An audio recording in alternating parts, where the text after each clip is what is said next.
Bonjour et bienvenue dans ce nouveau tutoriel. Aujourd'hui, nous allons parler du Particle Displacement. Donc, c'est justement ce que vous pouvez voir à l'écran maintenant, c'est le résultat qu'on va essayer d'obtenir dans le fond à la fin du tutoriel. Donc, si cela vous intéresse, restez à l'écoute et c'est parti, on va passer au tutoriel. Donc, pour débuter, je vais commencer par placer un SOP. Fond, ici, je vais venir et je vais mettre un SOP sphère. Voilà. Je vais venir dans Details. Je vais aller mettre le row à 40. Ensuite, je vais mettre un sort qui est ici. Bien sûr, on va les connecter. Voilà. Ensuite, on va mettre un particle. Oups, pardon, je me suis trompée.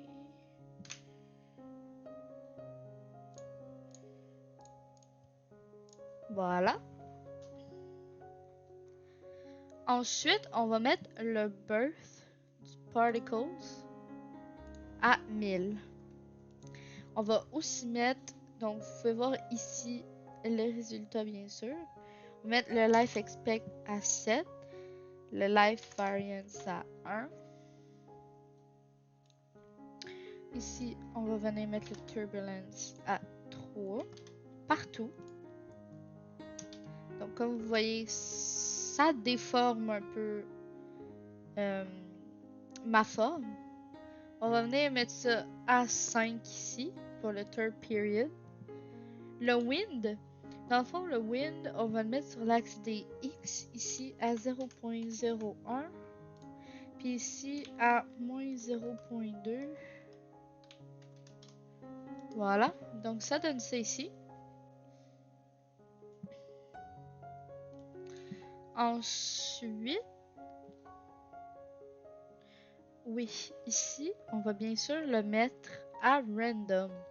Comme ça va générer de façon aléatoire les particules. Ensuite, ce qu'on va faire, on va mettre un on va venir mettre un com geometry ici, donc com geometry. Pardon, commande. Donc dans le fond ici, ce qu'on doit faire, c'est vous devez cliquer droit. Comme ça va automatiquement vous faire un lien. Donc là, comme vous pouvez voir, c'est déjà lié avec le geometry. Par-dessus, on va venir mettre une caméra. Et la caméra, ici, on va venir mettre le translate à 12. Comme vous pouvez voir, ça donne ça ici. Ensuite de la caméra, on va venir mettre un matte constant. Ici, on va venir le porter par-dessus le jeu. On va faire par material. Voilà. Ici, on va venir mettre à on le blending transparency et on va venir mettre à off le depth test.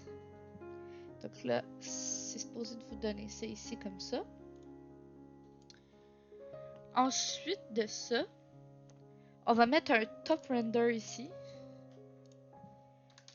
Render, voilà. Comme vous pouvez voir, il nous a déjà fait les liens. Ensuite, on va mettre un nul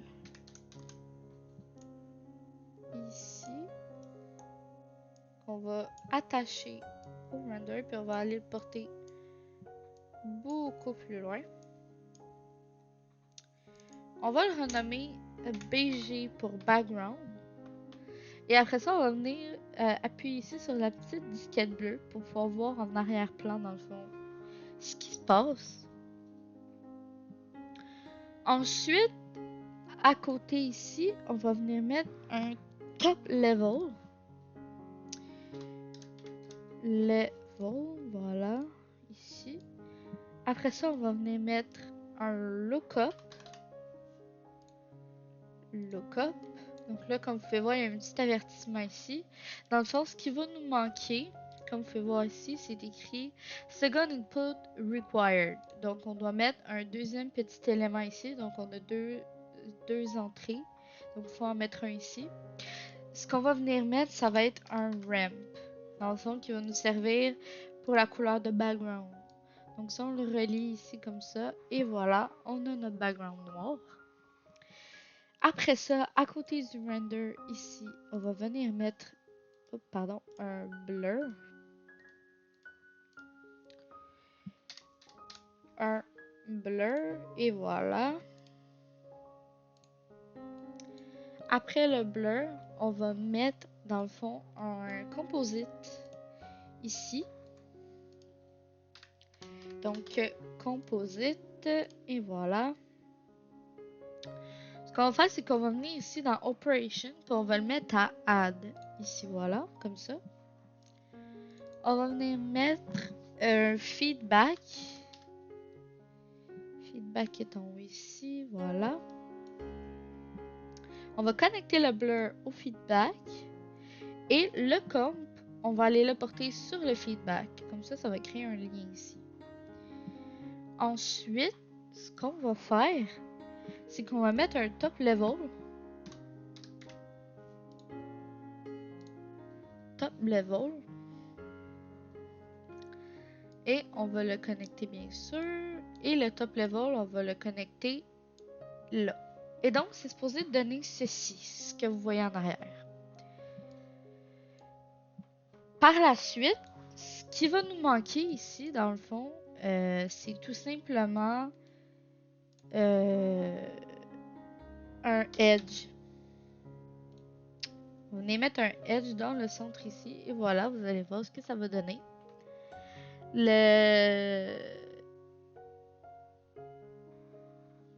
Dans le fond, ici, on va venir mettre, dans le fond, dans Post, l'opacity à 0.5. Comme ça, ça va donner ceci.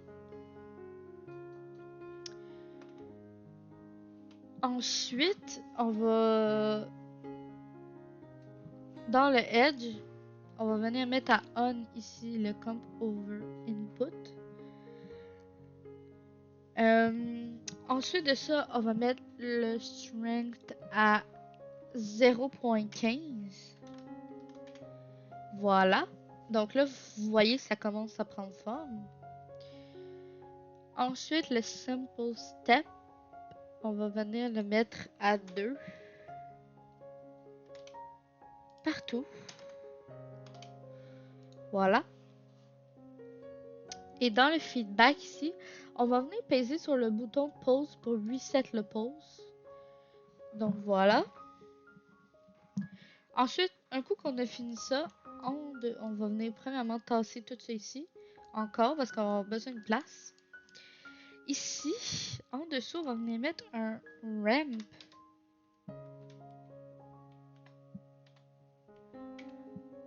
Pardon, oui, un ramp. Et voilà. Et ça, dans le fond, ce que ça va nous servir de faire, c'est ce qui va donner la couleur, dans le fond, à notre cercle. On va venir le mettre en circular. Donc là, vous voyez, c'est mis en cercle.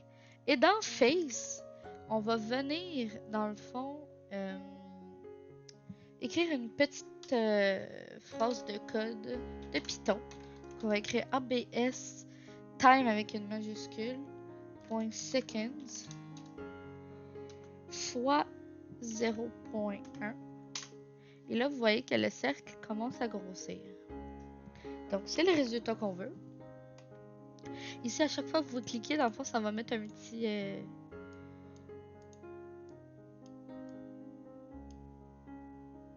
petit élément comme ça en haut que vous allez pouvoir contrôler. Donc là, jouez avec les couleurs, vous mettez ce que vous aimez comme couleur. Voilà, c'est tout coloré, c'est beau, c'est joli, on aime ça. Et le ramp, dans le fond, on va venir le mettre à 1280 par 720, ce qui est la grandeur, dans le fond, de notre projet. Ensuite de ça, à côté, ici, on va venir mettre un top level. Un top level, et voilà, ici comme ça. Ici, on va venir mettre un lookup. Et à côté, on va mettre un autre composite. Un autre composite, et voilà. Et là, comme vous voyez, il y a des problèmes et il y a des erreurs. Donc, dans le fond, ce que ça dit, c'est que ça prend un deuxième élément encore là, ici, comme tantôt. Donc, on va prendre le level ici et on va venir le brancher là. Donc là, vous voyez, le projet commence à prendre forme. Il y a des couleurs qui apparaissent. On va venir le porter ici pour donner la forme, dans le fond. Fait que là, vous voyez, il y a un cercle qui commence à se former. Ensuite, ce qu'on va venir faire, c'est qu'ici, on va venir encore mettre un composite. Composite, et voilà. Ensuite, on va mettre un top circle. Circle, et voilà. À côté, après ça, on va mettre un blur. Et ici, juste avant, on va prendre soin de changer encore, dans le fond, pour 1280 par 720, la dimension de notre projet, dans le fond du cercle. Ensuite, on va mettre le radius du cercle à 0.26. Voilà. Pour qu'il rapetisse. Donc, si vous pouvez voir, il est rapetissé. Et on va mettre un blur. Un blur. Voilà. Qu'on va connecter au comp. Et donc, voici ce que ça donne. Et évidemment, je vous suggère, vous pouvez aller jouer avec les alphas, vous pouvez aller jouer avec les couleurs, modifier les couleurs. Bien sûr, comme vous pouvez voir, si je grossis le flou ou je le baisse, ben, les particules vont devenir plus grosses, plus floues. Et plus je descends, plus ils vont devenir précises et s'entremêler vu qu'ils sont plus petites. Donc, rendu là, c'est vraiment à vous de décider qu'est-ce que vous préférez, quel résultat vous voulez escompter.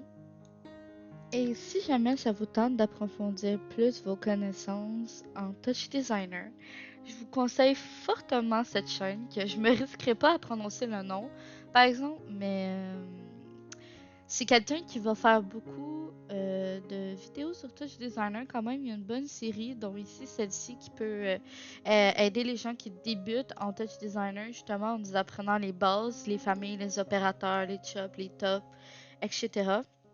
Puis ici vous avez une panoplie de choses qu'il fait, des exercices, des petits projets, toutes des petites choses qu'il fait avec Touch Designer qui pourraient être intéressantes. Des tutoriels. Dans celui-là dont je me suis inspirée, que vous pourriez aller voir si jamais ça vous tente de plus approfondir le sujet. Parce que j'ai fait ça un peu différemment de lui, donc, et lui il l'explique peut-être aussi d'une façon plus différente de la mienne. Donc si ça vous tente d'avoir une différente version, ça peut être une chaîne très intéressante. Donc juste marquez son nom dans la barre de recherche et vous devriez le trouver assez facilement. Donc c'est ce qui conclut pour la vidéo. J'espère que vous avez apprécié et on se revoit dans une prochaine vidéo.